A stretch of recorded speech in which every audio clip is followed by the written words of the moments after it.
Greetings! It's us hairy game lords, and this evening, under the cover of darkness, we've been dining with Dracula.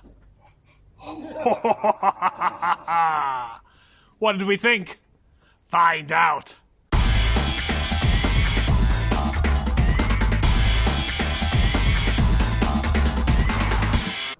Bearded Lady here, and this is a great worker placement game. I enjoyed it a lot. Love the artwork. You've got a meeple, you put it in a different location, but hopefully you can trigger a location to unlock a tourist, and then that tourist can go to another location, helping you gain more resources on your go. You're after resources so that you can require different favours for later on in the game, kind of like the second part of the game where you go and dine with Dracula himself. You want to keep him on side and sweet, and by giving him gifts and favours to help you in your victory points. A good little game. Doesn't outstay its welcome at the table. Lots going on, lots of different places where you can go, and yeah, really there was a lot of banter around the table as we played this. Good fun, and as long as you don't have to wait for Dave the Grey to take his turn, all's good. I like it. So, dining with Dracula, what did Hipster King think? He says, talking about himself in the third person, getting absolutely ambushed by bats or possibly moths this evening here in the back garden at Keel Towers. So, dining with Dracula, really enjoyed this. It's my third time playing it tonight. I've played it with the family. It shone absolutely as a family game. I played it as a two-player game, took us about half an hour, 40 minutes, and my wife and I absolutely loved it. Lots going on. Really like the fact that you can sort of make the most out of your turn by taking those tourists and moving them around the board to get additional resources.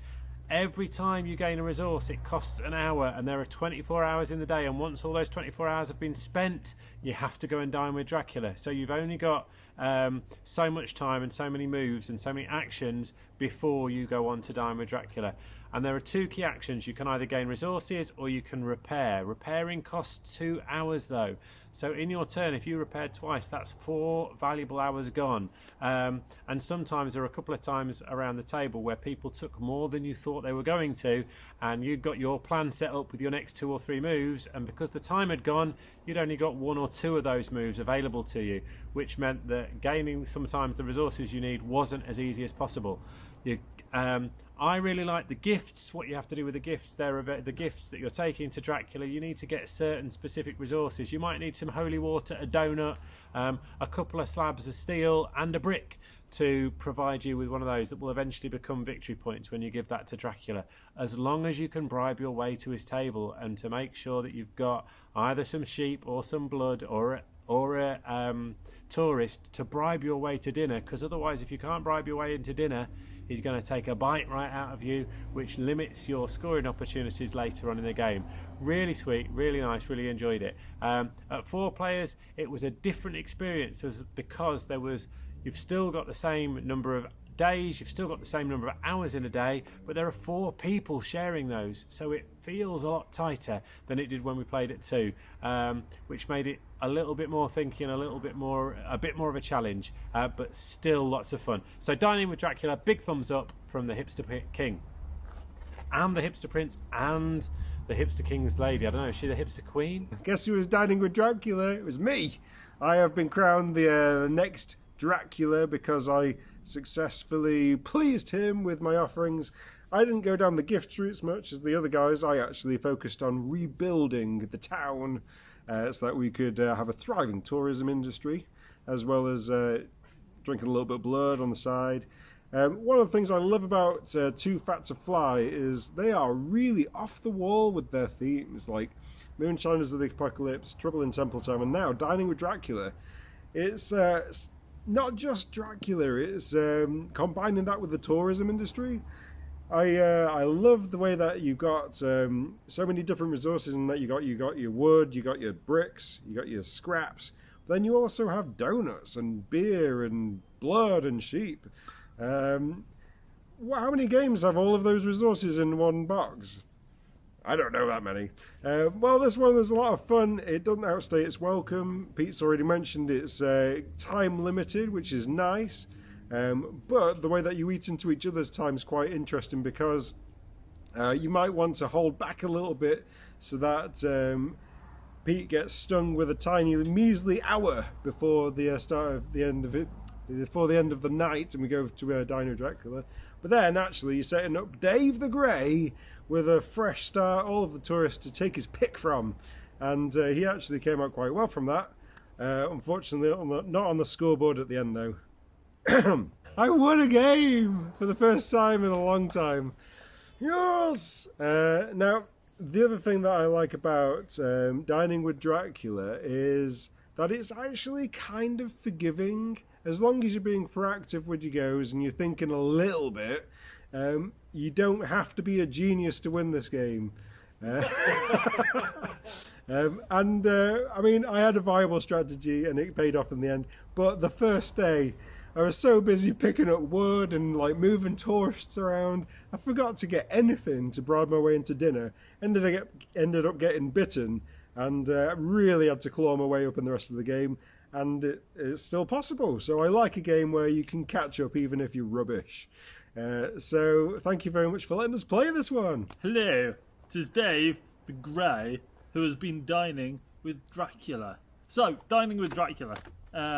It is quite a nice variation on a worker placement. One of the things that I really liked was you're not just putting several workers down.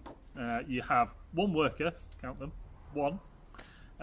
But scattered around the board there are a few extra tourists, and if you put your worker on a spot with one of those, you get to basically control him, shove him off, get him to do something else for you as well, and you get effectively a bonus turn. So that was a really nice variation on the theme, and not all the spots have got one of those tourists, so you have to kind of balance up. Do I really need that resource and I'll give up the extra turn, or will I go for something with a tourist and hope for the best? So quite nice variation. There is also, especially I think we played it with 4, which it was quite difficult sometimes to get the resources you need because the board's quite small and there was quite a lot of deliberate blocking, I think is probably fair to say, going on. It's quite short and sweet. So you haven't got a lot of turns to get all of the garlic, holy water, beer that you need, and if somebody blocks you for even just 2 or 3 rounds, that can put a massive crimp on your day. However, luck does play a part, as James showed.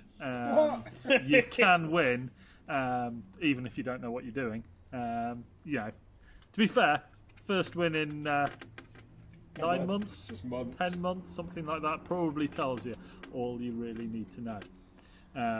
But yeah, I enjoyed it. There's a few slight quibbles with 4 people. I think it would have been better probably with 3. Pete played at home with 2 and had a blast.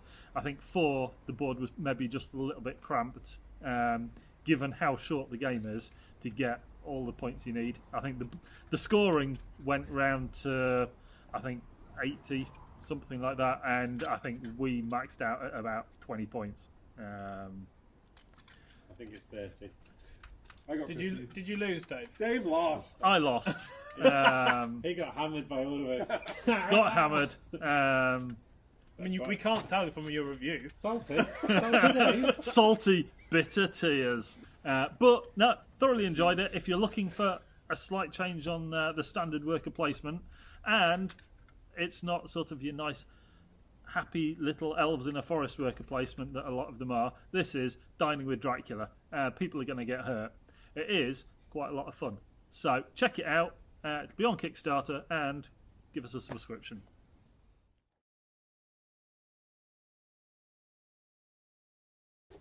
Hipster King isn't here. It's me, the hairy game lord. Hairy. What am I? I'm a bearded lady. What am I? What am I? Hi, Dave the Grey. So, Hi. hi. Dave the Grey. Hi. Hi.